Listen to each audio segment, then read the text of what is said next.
ప్రజాస్వామ్యానికి ఎన్నికలు వెన్నెముక వంటివి. అసలు ప్రజాస్వామ్యం అంటే ఎన్నికలు ముఖ్యమైన భాగం అని చెప్పొచ్చు. కానీ ఎన్నికలకయ్యే ఖర్చు మాత్రం మిన్నంటుతోంది. సామాన్యులు కంటెస్ట్ చేసే ఆలోచనే మర్చిపోయారు. దానికి కారణం ఎన్నికల ఖర్చు. 100 పెళ్ళిళ్ళు ఘనంగా చేస్తే ఎంత ఖర్చు అవుతుందో అంతకంటే ఎక్కువ ఒక ఎమ్మెల్యేగా గెలవటానికి ఖర్చు అవుతోంది. ఇంత ఖర్చుతో కూడుకున్న ఎన్నికలకి అసలు లిమిట్ ఎంత ఖర్చు దానికి అనేది ఒకసారి చూసుకుందాం. అయితే మొన్నటి వరకు గవర్నమెంట్ అంచనాల ప్రకారం, అంటే ప్రభుత్వ అంచనాల ప్రకారం ఎమ్మెల్యేగా ఒక లెజిస్లేటివ్ అసెంబ్లీకి పోటీ చేస్తే మ్యాక్సిమం 28 లక్షలు ఖర్చు పెట్టుకోవచ్చు. ఎంపీగా పోటీ చేస్తే, అంటే ఇవన్నీ పెద్ద రాష్ట్రాలకి, ఎంపీగా పోటీ చేస్తే 70 లక్షల వరకు ఖర్చు పెట్టుకోవచ్చు. అయితే ఎలక్షన్ కమిషన్ ఇచ్చిన సిఫార్సుతో లా మినిస్ట్రీ ఇప్పుడు ఎమ్మెల్యేగా మీరు కంటెస్ట్ చేస్తుంటే లెజిస్లేటివ్ అసెంబ్లీకి 40 లక్షల వరకు ఖర్చు పెట్టుకోవచ్చని, ఎంపీగా కంటెస్ట్ చేస్తుంటే లోక్సభకి 95 లక్షల వరకు ఖర్చు పెట్టుకోవచ్చని చెప్పి ఒక కొత్తగా కొన్ని గైడ్లైన్స్ ఇచ్చిందనమాట. అసలు ఎందుకు ఎన్నికల ఖర్చుకి డబ్బులు పెంచారు? గవర్నమెంట్ లిమిట్స్ పెంచింది. మనందరికి తెలుసు, ఒక ఎమ్మెల్యేగా తెలుగు రాష్ట్రాల్లో గెలవాలంటే కోట్లతో పనని. ఈ 40 లక్షలు లేదా ఎంపీకి 95 లక్షలు ఏమాత్రం సరిపోవని. కానీ అఫీషియల్గా ఈ లెక్కలు అనమాట. అసలు అఫీషియల్ లెక్కల ప్రకారం ఎందుకు పెంచాల్సి వచ్చింది? ముఖ్యంగా చూస్తే కాస్ట్ ఇన్ఫ్లేషన్ ఇండెక్స్ భయంకరంగా పెరిగింది గత 7 ఏళ్లలో. అంటే లాస్ట్ 7 ఇయర్స్ బ్యాక్ 2014లో ఈ 28 లక్షలు, తర్వాత 70 లక్షలు, అంటే స్టేట్ అసెంబ్లీకి 28 లక్షలు, లోక్సభకి 70 లక్షలు చేశారు. దాన్ని అప్పటికి ఇప్పటికీ కాస్ట్ ఇన్ఫ్లేషన్ ఇండెక్స్ చూసారనమాట. దాంతోపాటు రెండో విషయం ఏంటంటే జనాభా పెరిగిపోయింది. అంతకుమించి కోవిడ్ వల్ల online campaigning, digital campaigning, media క్యాంపెయినింగ్తో పాటు శానిటైజర్స్ కానీ, కోవిడ్ సేఫ్టీ క్యాంపెయినింగ్స్ కానీ, ర్యాలీస్లో ఇవన్నీ. సో వీటన్నిటికీ ఖర్చు ఎక్స్ట్రా అయింది కాబట్టి చేశారనమాట. అంటే రాబోయే ఎన్నికల్లో ఉత్తరప్రదేశ్, ఉత్తరాఖండ్, గోవా, మణిపూర్, పంజాబ్ ఈ ఎన్నికలకి ఇవన్నీ వర్తించబోతున్నాయి. అంటే కొంత అప్పర్ లిమిట్లో వీళ్ళు ఖర్చు పెట్టుకోవచ్చు. కానీ లిమిట్ ఏమాత్రం సరిపోతుందో మీకు తెలుసు. అయితే ఇక్కడ మీరు గుర్తుపెట్టుకోవాల్సింది ఏంటంటే 2-3 అంశాలు మనం చూడాలి. ఈ అసెంబ్లీ పోల్లో ఎక్స్పెండిచర్ లిమిట్స్ పెంచడం అనేది కొత్త కాస్ట్ ఇన్ఫ్లేషన్ ఇండెక్స్ని చూసి, తర్వాత ఎలక్టరేట్ సైజ్ భారీగా పెరిగింది, అంటే జనాభా భారీగా పెరిగింది. మనం చూస్తే కనుక గత 2014 నుంచి 2021 వరకు, అంటే గత 7 సంవత్సరాల్లో 834 మిలియన్లు ఉన్న భారత ఎలక్టరేట్ ఇప్పుడు 936 మిలియన్లు అయ్యారు.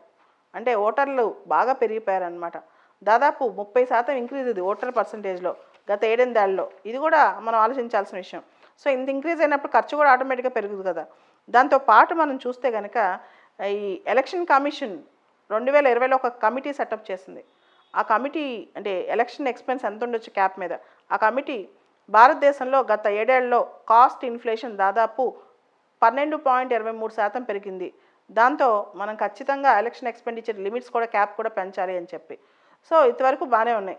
దాంతోపాటు కోవిడ్-19 టైంలో, ఈ కోవిడ్ ఇంత ఎక్కువ ఉన్న టైంలో ఎలక్షన్ ర్యాలీస్ లక్షల జనాభాతో, వేల జనాభాతో అవసరమా, ఈ క్వశ్చన్ వస్తుందన్నమాట. కానీ విపక్షాలు ప్రతిపక్షాల మధ్య పెద్ద గొడవే.